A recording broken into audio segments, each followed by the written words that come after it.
Olá, terceira série. A nossa aula de hoje é de terça-feira, matemática, da página 116 à página 127. A página 116, aqui era para estar fazendo no computador, tá? Mas eu vou falar para vocês pular essa página 116.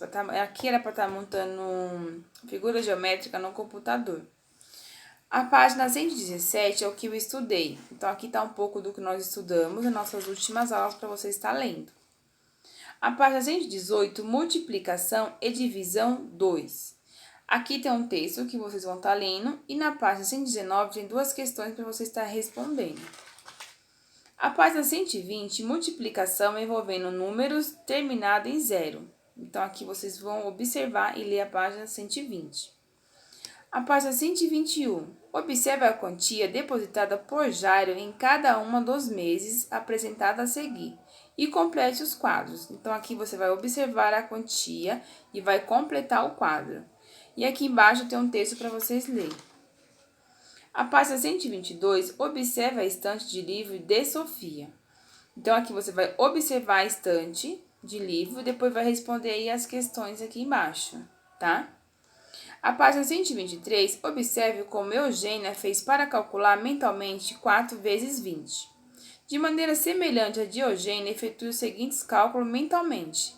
Se você não conseguir, você pode estar fazendo a conta aí, colocando o resultado, tá? A página 124. Observe as informações do gráfico abaixo. Então, aqui você vai observar as informações do gráfico e depois vai responder as questões aqui embaixo, B e C. A página 125, multiplicação sem reagrupamento.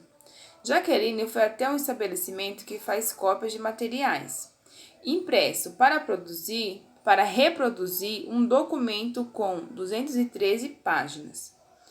Então, você vai observar a imagem, o que eles estão conversando, e depois vai responder a questão aí 1 e 2, tá? A página 126, utilizando o algoritmo. Aqui embaixo tem umas contas para você estar resolvendo, multiplicação. Você pode estar montando a conta aqui no quadradinho e colocar a resposta aí nas linhas depois, tá? E a página 127 também, vocês vão ler os problemas aqui, 3, 4 e 5. Vai estar colocando e vai montar a conta aqui dentro de cada quadradinho.